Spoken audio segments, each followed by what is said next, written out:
जब सत्ता की ताकत के सामने सवाल कमजोर पड़ जाए तो आवाज बुलंद करनी पड़ती है। बोल कि लब आजाद है तेरे, बोल के लब आजाद है तेरे, बोल ज़बां अब तक तेरी है। नमस्कार, आप देख रहे हैं बोल के लब आजाद है तेरे। मैं अभिसार शर्मा। आज आपको खुद से सवाल पूछना पड़ेगा कि किसान आंदोलन में हुई हिंसा से फायदा किसको हुआ? किसान को फायदा हुआ या भारतीय जनता पार्टी के प्रचार तंत्र को फायदा हुआ? दोस्तों, लाल किले की केस वीडियो का बार बार हवाला दिया जा रहा है कि कितना खतरनाक ये वीडियो है, जिसमें आप देख सकते हैं कि किसी तरह से हमारी दिल्ली पुलिस, हमारे जो अर्धसैनिक बल हैं, वो एक खाई में कूदने को मजबूर हैं, क्योंकि किसान दूसरी तरफ से लगातार उग्र हो रहा है और वो लगातार उन पर हमला बोल रहा है। मगर हर इस तस्वीर के लिए एक तस्वीर ये भी है। यहां देखिए, अक्षरधाम ब्रिज के ऊपर की तस्वीर है और पुलिस यहां बगैर किसी वजह के अश्रु गैस के गोले छोड़ रही है। बात यहां नहीं रुकती। एक वीडियो ये देखिए। इस वीडियो में देखिए, एक ट्रैक्टर के ऊपर तिरंगा है और पुलिस किस बेरहमी के साथ यहां लाठियां भांज रही हैं।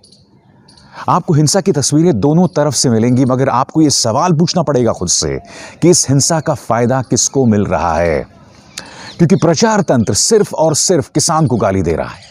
मैं आपको सबसे पहले दोस्तों ये बतलाना चाहूंगा कि जिस शख्स ने या जिस शख्स के नेतृत्व में ये बताया जा रहा है कि किसानों का ये जत्था पहुंचा लाल किले, उस खुद आदमी ने इस बात को कबूल किया है कि हाँ, मैंने ये किया है। 1 मिनट का उनका ये बयान है। नाम इनका है दीप सिद्धू। इनका किरदार शुरू से ही रहस्यों से घिरा रहा है। ये खुद क्या कह रहे हैं, सुनिए। के चार तरफ से बॉर्डर, जो हमारे किसान जथेबंदियां या हमारे लोग हैं, उन्होंने चारों तरफ से वो बॉर्डर, एक ऑब्स्टैकल जो वहाँ बैरिकेड की हुई थी, बैरिकेडिंग, उसको तोड़ के आगे बढ़े, उसको तोड़कर आगे बढ़े और वो सब जैसे हम सब रेड फोर्ट की लाल किले की तरफ चले गए।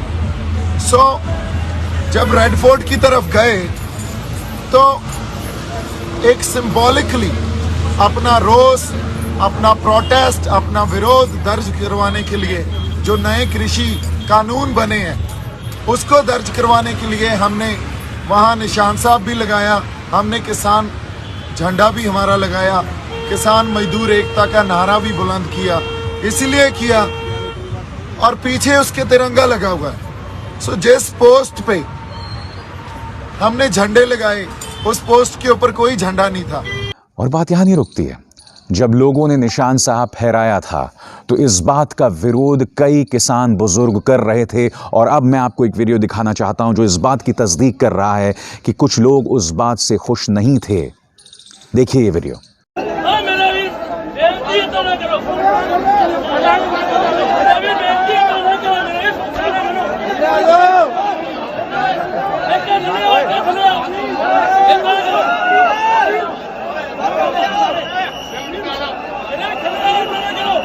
तो आंदोलन में कई तरीके के लोग होते हैं।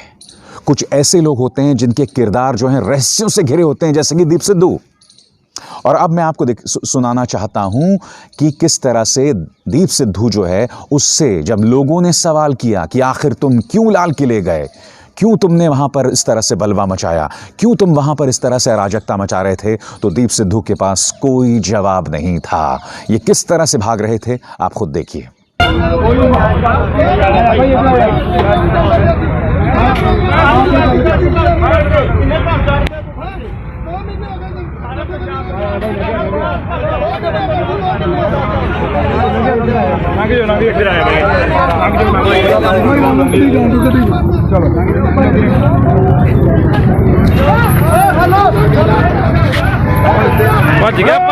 और बात यहीं नहीं रुकती है। अब मैं आपको सुनाने वाला हूं गुरनाम सिंह चढ़ूनी, जो कि किसान नेता हैं। वो खुद कह रहे हैं कि दीप सिद्धू जो हैं वो भारतीय जनता पार्टी से जुड़े हुए हैं और वो लगातार किसान आंदोलन को बदनाम करने का प्रयास कर रहे हैं। क्या कह रहे हैं गुरनाम सिंह चढ़ूनी, आप खुद सुनिए।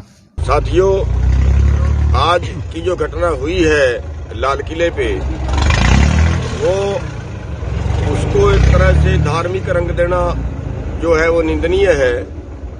और हमारा जो आंदोलन है वो केवल किसानों का है, जन आंदोलन है। ये धार्मिक आंदोलन बिल्कुल नहीं है। और दीप सिद्धू ने जो किया है हम उसकी कड़े शब्दों में निंदा करते हैं और हमें लगता है वो सरकार का दलाल है। बहुत दिन पहले से गड़बड़ कर रहा है। हर बार जो किसान नेता है उनके विरुद्ध बोलता है, भड़काता है उनके खिलाफ।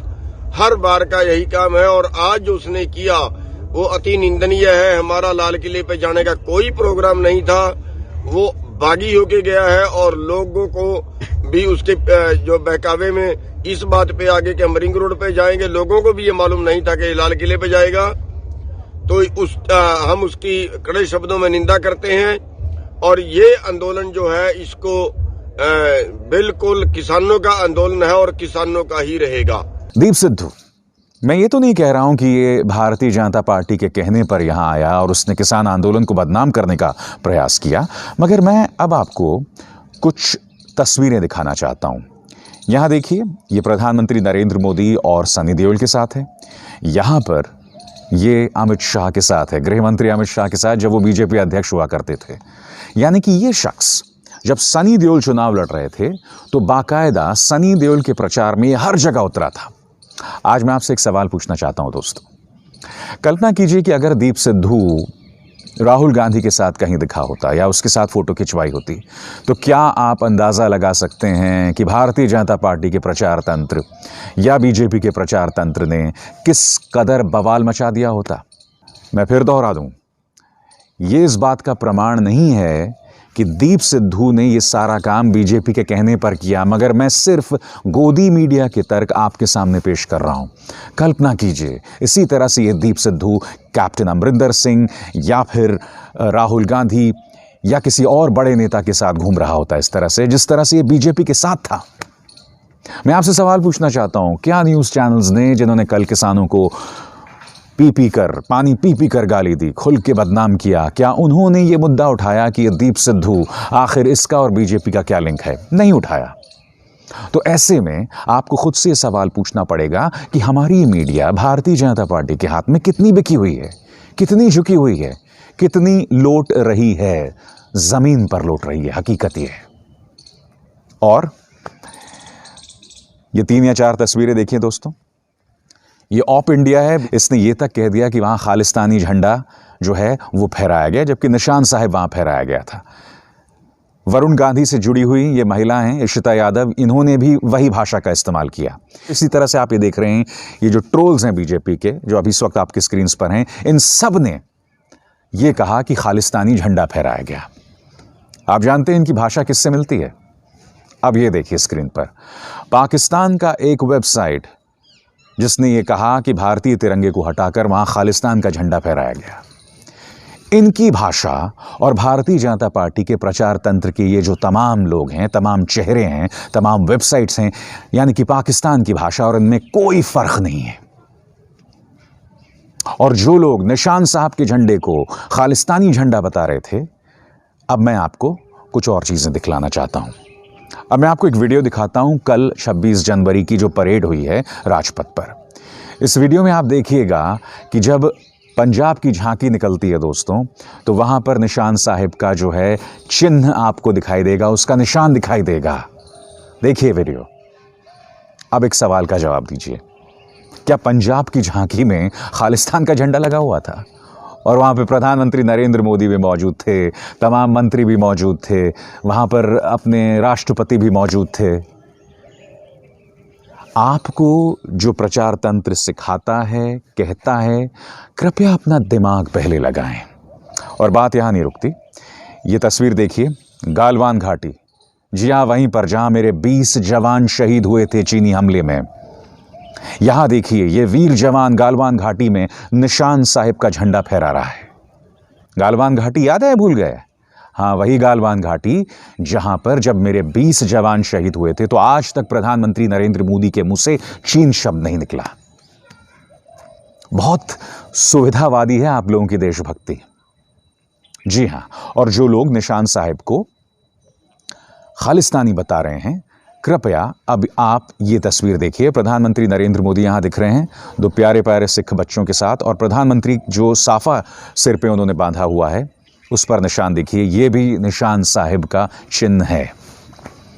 तो क्या प्रधानमंत्री नरेंद्र मोदी यहाँ पर कहा जा सकता है कि खालिस्तान का चिन्ह पहने हुए थे? क्या ये सवाल आपको खुद से नहीं पूछना चाहिए? और आज ये कौन लोग हैं जो तिरंगे के अपमान की बात कर रहे हैं? 2017 की ये तस्वीर देखिए दोस्तों, यहाँ पर गाजियाबाद में योगी आदित्यनाथ की रैली होती है और आप इस तस्वीर में साफ तौर पर देख सकते हैं कि तिरंगे के ऊपर जो है यहाँ पर आप देख सकते हैं भारतीय जनता पार्टी का ध्वज है वो फहराया जा रहा है। ये लोग बात करते हैं तिरंगे के अपमान की। आजादी के बाद 52 सालों तक आरएसएस के दफ्तर में तिरंगा नहीं फहराया गया। मैं नहीं भूला हूं, 2002 शायद था जब एक व्यक्ति वो नागपुर में आरएसएस के दफ्तर में घुस गया था, उसने जबरदस्ती वहां तिरंगा फहराया और आप जानते हैं आरएसएस ने उन 3 लोगों के खिलाफ अदालत में केस किया था। क्यों? क्योंकि उन्होंने तिरंगा फहराया था आरएसएस के दफ्तर में। ये कौन लोग हैं जो तिरंगे के अपमान की बात करते हैं? आपको कहीं ना कहीं खुद से ये सवाल भी जरूर पूछने पड़ेंगे। हकीकत क्या है दोस्तों, इसमें दो राय नहीं है कि आने वाले दिनों में किसान आंदोलन बहुत मुश्किल होने जा रहा है। मुश्किल होने जा रहा है क्योंकि प्रचार तंत्र के जरिए लगातार सरकार जो है उन्हें टारगेट करने वाली है। मगर अच्छी बात यह है कि उस प्रचार तंत्र की कोई विश्वसनीयता नहीं है। और जब मैं प्रचार तंत्र कह रहा हूं तो न सिर्फ मैं बीजेपी आईटी सेल की बात कर रहा हूं, बल्कि हमारे जो न्यूज़ चैनल्स हैं उनकी अब कोई विश्वसनीयता नहीं रही। कल आपने देखा इनमें से किसी ने दीप सिद्धू को बीजेपी से नहीं जोड़ा, किसी ने जो किसान पर बर्बरता हुई उसका जिक्र नहीं किया, तो इनकी क्या विश्वसनीयता है? मगर हाँ, ये बात भी सच है कि किसानों को एकजुट रहना पड़ेगा। पहले से कहीं ज्यादा आप पर निगाहें होंगी।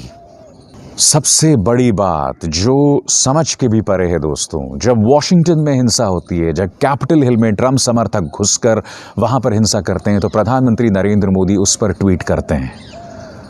मगर अब तक इस मुद्दे पर उनके मुंह से एक शब्द नहीं निकाला है। जब मैं इस वक्त ये कार्यक्रम रिकॉर्ड कर रहा हूं सुबह के वक्त, ये बात आपको अटपटी नहीं लगती? आज़ाद भारत के इतिहास में 26 जनवरी की परेड में इतनी हिंसा आज तक कभी नहीं हुई है। 1984 के दंगे हुए थे, उस दौरान भी मुझे याद है अक्टूबर जब जनवरी में हुए थे, उसके बाद जब परेड हुई थी तब भी इस तरह की कोई हिंसा, कभी कोई हिंसा नहीं हुई इस तरह की। आपको ये सवाल पूछना पड़ेगा कि प्रधानमंत्री नरेंद्र मोदी अब तक खामोश क्यों हैं? आपको ये सवाल पूछना पड़ेगा कि कैसी राजनीतिक व्यवस्था है जहां जो हमें आपस में इस कदर भिड़ा रही है, आपस में इस कदर लड़ा रही है।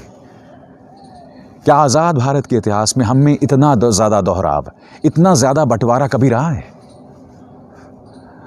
और क्या कभी आपने देखा है कि प्रचार तंत्र या न्यूज़ का जो मीडिया है उसने कभी सरकार से इस तरह से सवाल नहीं किए?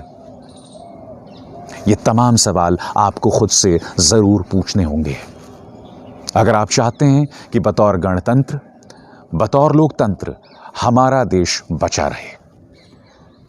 बोल के लब आज़ाद है तेरे में बस इतना ही। अभिसार शर्मा को दीजिए इजाज़त। नमस्कार।